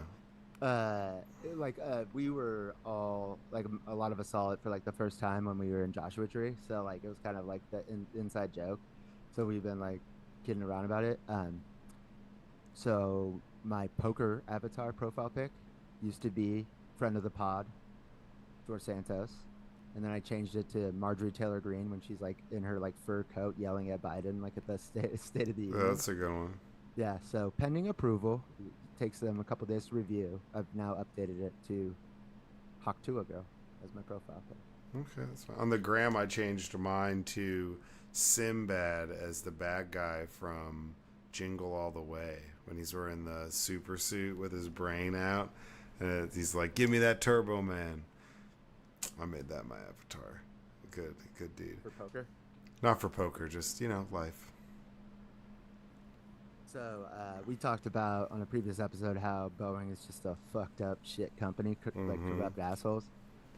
Who would have thought? I mean, like literally, I didn't. I would not have thought that because like the FAA is like so like regulates these airlines like so much, and like you like just I thought like the airline industry was on its P's and Q's, dude. They make us take off our fucking shoes before we get on. I felt like that they had their shit together. Boeing's just been like skimping, but they had a whistleblower, and this dude just died in March after he cataloged dangerous flaws in the company's aircraft. So this is from Intelligencer by Sean Flynn, and uh, so the guy's name is Dean. He was 45 years old, healthy until mid-April. He was killed. Oh, I guess April. He was killed by a rare and aggressive bacterial infection. Shortness of breath progressed quickly to pneumonia. He was sedated and connected to machines for 2 weeks, and at some point he had a stroke. And doctors thought if he survived, they might have to amputate his hands and feet, dude. What is this deep state shit, dude? Oh man. Airplane people, man, they're fucking crazy. Boeing's wild. They're the mob. Yeah. I guess like he had three other brothers that had died. From the same thing? No, he's the first Boeing whistleblower to die, but the fourth Barnett brothers, what it said. Damn, that's sad. But there's been other whistleblowers that have had issues since this guy, right? Yeah, one guy came out like the day before Boeing had to go in front of the Congress Yeah. for a hearing. Yeah, and he came out and he said that like basically the same shit. But like his mom like was trying to get him to like drop the shit with Boeing, and I think that they think it's officially his death had not officially been ruled a suicide. It was still an apparent suicide. Apparent suicide? It's like when it says likely scam on your call. It's like, what? Likely a scam? Like, Potential spam. Potentially. It's like you don't have to tell me that. It's an 817 area code. It's like I know it's spam. It's an 817 area code that I don't like have saved. Yeah. Yeah, because like I'm out in California, so if I get like a California area code, it's like there's a reason why they're calling me, so that's like I don't have to worry about unknown numbers in California, but all the Texas ones decline. Because Texas, block. they're like, yeah, spam it up. You know what's super weird when I was in Joshua Tree? Like, I was getting a random call from Texas, and I was like, for some reason, I decided to answer it. And the lady's on the phone. She goes, Dutch, which is my dad's nickname, not his real name. And I was like, no. And she goes, oh, sorry, bye. And then I tried to call it back, and then I couldn't call the number back. But I was like, what the fuck was that? Like, who's this person who knows his name Dutch? And it was like, calling me, trying to get a hold of him. Should have been like, yeah. I know. Well, I just like, I wasn't thinking like, I didn't think about like she said Dutch, not Dennis, until it was already like over. It was like a 2-second conversation, and then I tried to get Dire Ape to call from his phone to see if like maybe she just blocked my number, and he couldn't get through either. So I don't know. It's probably like a call center, like a one-way call, because it's attached. It's But a they number. know his name's Dutch. It's a little weird. That is a little weird. It's a little sketch. Yeah. Yeah, I mean, Bowen's just dropping people. I mean, obviously there's an issue that doesn't help my flight anxiety at all, but it's pretty wild that they just like drop people. Happens all the time in plane day too. I mean, you'd think after Epstein they'd chill a little bit, but Boeing's just like, fuck it. These plane dudes are just dropping people. Don't want I people. mean, they have, it's like they have like top secret military contracts, like, so when you're dealing in that realm, I'm sure you have access to, like fucking poison. Top secret bacteria. Yeah. Like what? Ew. Nah. Uh, That fuck the Supreme Court. You like? Do you want to go about the other things they said, or let's just go Iron Sheik Haktua and call it? I mean, what else did they say? Well, no, because so like the Supreme Court, it operates in terms. So basically, the whole month of June was them just like making decisions on all the cases that they had accepted. So now it's July, it's over. So like we have like 4 more months or something, like before they like are back in action. I think there's like a couple terms. Um, but that's why it was like just like it felt like a fucking just like avalanche of just like terrible shit coming out of it, like SCOTUS. Well, a lot of them said they're going to bring up articles of impeachment when they come back. Yeah, as they fucking should. Like, I mean, this is insanity, dude. Like, how have we like?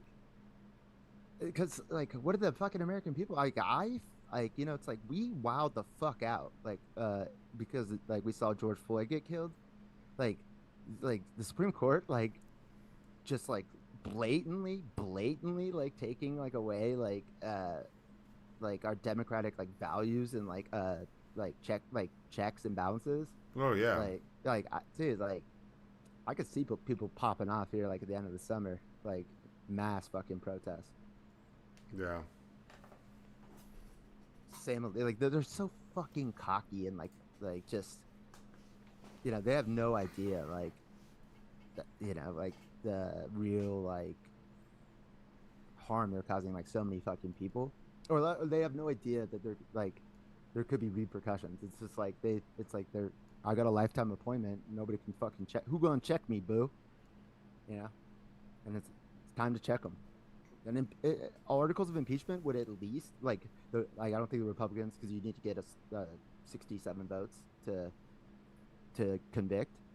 But it would at least give us the trial, so we can at least expose these motherfuckers. And but like shame. That's the thing with Trump. It's like he has no shame. So it's like, And him not having shame has enabled everybody else to not have shame either, to where they're like, oh, I used to care, but now I don't give a fuck anymore. Exactly. That's why, and anything the Republicans used to stand for is just out the fucking window. It's because they weren't serious anyways about any of it. It was just like, like small government or fiscal responsibility. It's like Trump like added more debt than any president ever, like in his first fucking term. Like I think it's like over 25% of all our national debt was caused by Trump. All of it. Yeah. So like, yeah, dude, I don't know. Yeah, it's infuriating. So what's this Iron Sheik Haktua? I don't know. Like it popped up while I was driving, and I sent it to the boys because we've been, talking about the Haktua. But I guess he had like a move where he would dramatically spit at the audience and taunt them back in the 80s. He left behind his finishing move to camel clutch, like when he died, and scores of hilarious yet polarizing tweets and cut and dry POV toward life. You're either the real, a legit person, or a jabroni, a hack, and there was no in between. But he's a Middle Eastern heel. Gifted us with one of the best taunts that, thanks to the heavy accent of a charismatic Tennessee girl in a viral video, has since taken on an entirely different meaning. The Iron Sheik was the Haktua OG. He's a funny Twitter follow. He says some wild shit. Yeah, dude. He's Persian as on Twitter. Out here in Glendale. But Haktua girl like blew the fuck up. Funny video.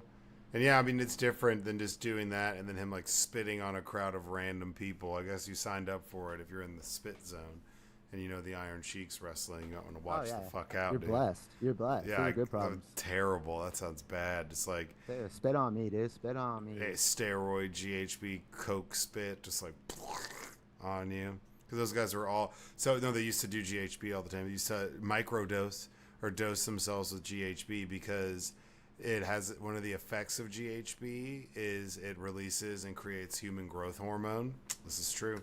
And so back in the day, they would do tons of drugs, and they would have issues sleeping, and so they would swear by I taking. don't know. Wrestlers in the 80s were doing drugs? That sounds weird. It's wild that they were taking GHB to try to sleep and thinking it would help them grow help them gain more muscle and human growth hormone. So that's why there's a lot of crazy stories about like the airplane. That's like there's this whole airplane trip. That's a total story. Like there's all these wild wrestler stories, and a lot of them where they were like GHB'd the fuck up while they were doing this wild Which shit. is insane. Like I always thought GHB was the date rape drug. Yeah. And our boy Moody, I had him over to spend the night one time, and he's in my game room bathroom taking capfuls of GHB to the dome. I'm like, what? I was like, you're roofing yourself? And then he like had to explain to me that like people do that. Yeah. Oh yeah. My mind was blown. So there's some wild stories. I don't know about any of them involving the Iron Sheik, but there's some wild fucking stories. The Shout Out Crime and Sports Podcast. They are obsessed with wrestlers, and they tell these stories. There's one where it was like a 12-hour flight to Europe from the States or something with all these wrestlers. People got fucked up. There was fights. There was all sorts of wild shit. I know Andre the Giant like drank like something like 60 beers like on a plane trip. That might be the same trip. They were like all fucked up. Yeah, but that's how massive that dude was. Like I think it was the British Bulldog picked up some guy and headbutted him like a stewardess, and he's like, I run the skies, like crazy shit. Like people walked out of there with like assault charges, got sued. It was a big fucking lawsuit. That sounds like some Terrys were getting froggy. It's fucking 80s, man. Everyone was just yacked out of their minds, and it's like, dude, this is normal. This is normal. Okay, well, I've got a theory. You know, cocaine production is at an all-time high. Yeah. I feel like everybody still is doing cocaine. It's just like it's not cool to talk about it, and that people are just out here on cocaine all the time, and just like the 80s. Oh, I'd say I'd agree with that. There's a lot of people wander around coked out. Just like they said, if what do they say? If you work with 10 people, for every 10 people that you would work with, there's like one that's like addicted or is a recreational methamphetamine user. That like we on a day-to-day basis work with a lot of functioning meth heads that are like out and about. Yeah, I mean, if that was possible to be a recreational meth user, I would be all about it. It's like, but it's not, dude. It's like meth goes left like 48 hours in, you know, and the more you do it, the crazier you get, the more like gross you get and like spun out. Like it's like there's, I don't know, but at the same time I'm prescribed to Adderall, so what am I talking about? Yeah. But I do like 2 weeks on, 2 weeks off, just like that old guy with his microdosing. Yeah. Because sometimes it is like it's hard on the body, like with sleep and shit. Yeah, it's terrible for you. Yeah, so it's a life hack. It's not a life hack. What, 2 weeks on, 2 weeks off? Oh, I mean, I guess, yeah. 2 weeks on, then you have 3 days of withdrawals, and then that's why you don't get withdrawals. It's because you're not doing it long enough, you know. Yeah, it just has a different effect for me, so I'd never touch that shit ever again. It makes me a zombie. Yeah, see, I was like the kid that like his parents like would never even acknowledge that ADD was like a thing, like not even like cross their mind one time that could be a thing for like one of their kids. But like as soon as I got like a prescription Adderall, my entire life changed. Like all of a sudden, like I just like did good in college finally. Like it took me 10 years, but you know, it's like, and then I got a fucking real job, and then like I made money and I could live on my own, and like it just like everything like immediately got better. So it's like sometimes my doctors like throughout the years would be like, you know, I don't think like Adderall's like really good for you. If you thought about like, I'm like, no, shut the fuck up. I understand that there are repercussions, but the advantage I get from it is like 1,000. It's like a Ozempic, dude. Like, you know, it has side effects, but you know what else is worse? Oh, like being morbidly obese has side effects too, you know. Yeah, that's true. A lot of people using that Zempic, man. Just like, I know. yeah, I was thinking about like maybe like get on it, yeah, like and just, but then I was like, then I just lost 40 pounds like smoking weed. So there you go. shout out. That I, weed Zempic. yeah, weed. Yeah, That THC Zempic, dude. That's what I'm that's on. That right. good shit. That green shot to the stomach, bro. Yeah, that weed LP1 drug. Oh, real quick anecdote before we leave. Today is my day off on Tuesdays, but we have a 7 a.m. staff meeting. So I go and I was gonna leave my dog Weta behind because I had to go back to a pool to finish the putting back their filter that I was cleaning like late, like yesterday. And the Iron Ape was gonna come with me. So I was gonna leave Wera home, but she like heard a firework and she's terrified of like she thinks it's like gunshots, and she was like thinking like anytime I got up last night that I was leaving her. So it was like no way I was gonna leave her. So I brought her with me to the pool for the first time in my truck, and I was like, this will be good because I only have to do one. We'll see how she does it, and maybe I can bring her to a full day. So we're at 7:30 a.m. We're at like I parked the truck right in front of the customer's house, and I don't even know if she knows we're coming back. But it's like 7:30. She's probably still asleep. So I leave Ware in the car. We go to the backyard, and we're like putting the filter back together. And like it's like been 5 minutes, and all of a sudden I just hear somebody just laying down on their car horn for like a solid 10 seconds, and I was like, was that Ware? Because like it's like not a high traffic area. Like I like couldn't even see somebody getting like that angry at anybody in this like neighborhood.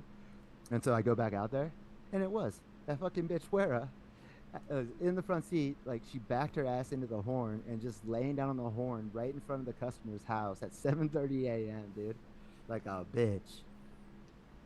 That's savage. What'd you do? I left her in the car and finished the job. Oh, damn. So she was She's like, like get. she's like really good in cars. Like it's just like because when I lived on the Avenue in Ventura, which is like like the like gangster street in Ventura, there'd be gunshots all the time. And then I would take her to my car, which was in an underground parking lot or parking garage, and it would be like her safe place because it was like you couldn't hear anything in there. And then she would just like hang out in my car, so she like associates the car with like her safe place. So she's usually pretty chill, but because of like what happened to fireworks last night, I think she was like she wasn't her most chill, but she was fine. She just Damn. needs like she got a fat ass, dude. There you go. Heard it here first. He's got a dog with a big ass.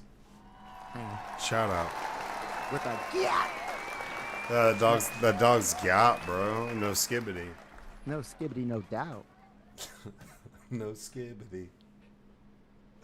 Gotta Bro, bag it up. we gotta do that. No skibbity. I got a toilet to flush, to flush. I like you. I like how your gat works it. No Your key skibbity. outfits perfectly on No, my heated toilet. no Skibbity. skibbity. She's got a Giat in style. Skip, skip, skibbity. Mewing by the mile. I'm gonna have to work on that. I'll get back to you. You got any deep words of wisdom for us today, sir? Besides, fuck the Supreme Court. Oh yeah, fuck, hard It's, fuck. Also, we should start packing the Supreme Court right the fuck now too. Overturn this shit. yeah, I mean it's an I official mean, act. why does Trump get to put 3 fucking people in there? It's an There's official no act. rule on how many. There's no rules on how many judges can be on the Supreme Court. It's true. We used to have like 13. Holler at your boy. Meditate, motherfucking bitches. All right. Well, we appreciate y'all swinging by as always. 143. When presidents become kings. Now, pay attention. And other fun musings. This thing is. Well, I didn't do that. It's way too long No, to I fit know. I on know. the dock. I had But to like, make the font small so I could make it look cool. And then like, But we do appreciate y'all watching, listening. Make sure you like, follow, subscribe, leave a comment as always. I mean, we really appreciate it. It's crazy. We're getting close to 150, creeping on 200. and also shout out Marley. Oh, yeah. Yeah.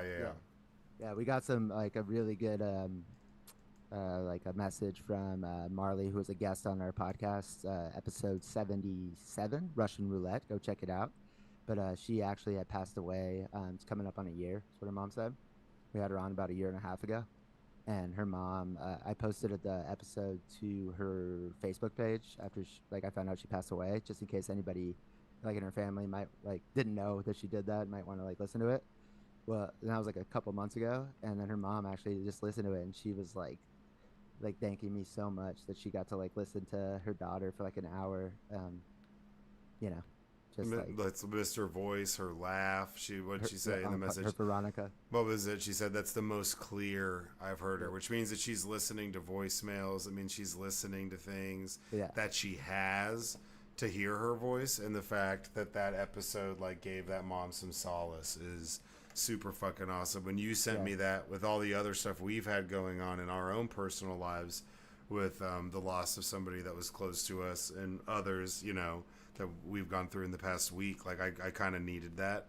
So that was like super fucking solid. That made me like feel really good about it, just knowing that it, you know, made her smile and she laughed, and it was like, you know, it's not like she sat there and was crying the whole time. She enjoyed it, and it was really just awesome to be able to provide that to somebody without even realizing it that we were doing it.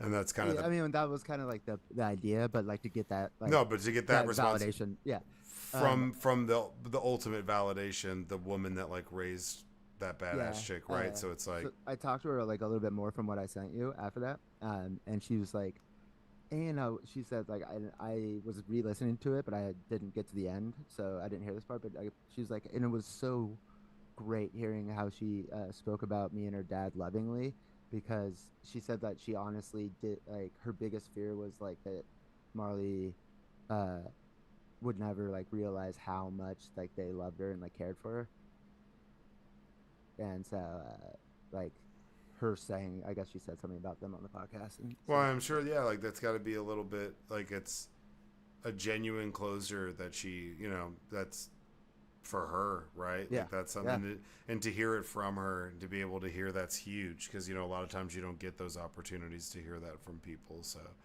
knowing that we were able to give that to her is super fucking awesome. Like, I mean, we've done what, we're 143, and I mean that makes it just as much worth it as everything else, being able to give that to somebody, because that's irreplaceable. We'll never understand, right? So it's, you know, that's awesome. That was awesome. So and then shout out to the pod. It will be the 3-year anniversary of the pod on Sunday. So first episode was July 7th, and then the first episode you were on was January 31st. Okay.